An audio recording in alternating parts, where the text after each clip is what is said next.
नमस्कार, मी डॉक्टर स्नेहल राऊत, श्री विश्वार्पण आयुर्वेद मध्ये आपल्या सर्वांचे स्वागत आहे. पीसीओडी म्हणजे पॉलिसिस्टिक ओव्हेरियन डिसीज होय. हल्ली हा आजार अनेक मुलींमध्ये आपल्याला बघायला मिळतो. साधारण 100 पैकी 10 मुलींमध्ये याची लक्षणे आपल्याला बघायला मिळतात. या आजाराचे महत्वाचे कारण म्हणजे आपली बदललेली जीवनशैली होय. तसेच पीसीओडी या व्याधीमुळे पुढे होऊन वंध्यत्व होण्याची शक्यता असते. याचे योग्य वेळी उपचार आणि निदान नाही झाले तर पुढे जाऊन हृदयरोग, मधुमेह यासारखे आजार होण्याची पण दाट शक्यता असते. त्यामुळे याची योग्य वेळी उपचार होणे गरजेचे आहे. पीसीओडी झालेल्या मुलींमध्ये सामान्यपणे अनियमित मासिक पाळी येणे, वजन वाढणे, चेहऱ्यांवर, हातावर अतिरिक्त केसांची वाढ होणे, केस गळणे, त्वचेमध्ये बदल ही लक्षणे आपल्याला बघायला मिळतात.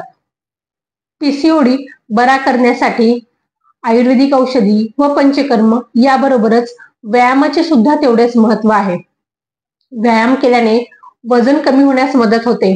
तसेच याबरोबरच प्राणायाम आणि योगाभ्यास केल्यास शरीर व मन बळकट होऊन आपले आरोग्य सुधारते. नुकत्याच झालेल्या संशोधनामध्ये आपल्याला असं आढळून येतं की पीसीओडी असलेल्या मुलींनी नियमितपणे एरोबिक्स सारखे व्यायाम केले तर त्यांना अत्यंत फायदा दिसून येतो.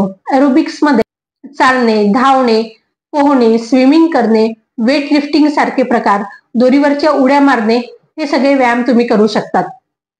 साधारण 60 मिनिटाच्या व्यायामामध्ये तुम्ही पहिले 5 ते 10 मिनिट ही वॉर्मअप एक्सरसाइज करावी. नंतर आताच उल्लेख केलेले चालणे, धावणे, स्विमिंग करणे, दोरीवरच्या उड्या मारणे किंवा वेट लिफ्टिंग सारखे प्रकार तुम्ही करू शकतात. व शेवटचे 5 ते 10 मिनिट परत स्ट्रेचिंग सारखे व्यायाम करावे. यामुळे तुम्हाला जास्त फायदा दिसून येतो आणि तुमचे वजनही पूर्णपणे नियंत्रणात येण्यास मदत होते. तसेच रक्तातील साखर कमी होते, कोलेस्टेरॉलचे प्रमाण कमी होते. याबरोबरच सूर्यनमस्कार केल्यास याचाही उत्तम फायदा पीसीओडी मध्ये आपल्याला बघायला मिळतो.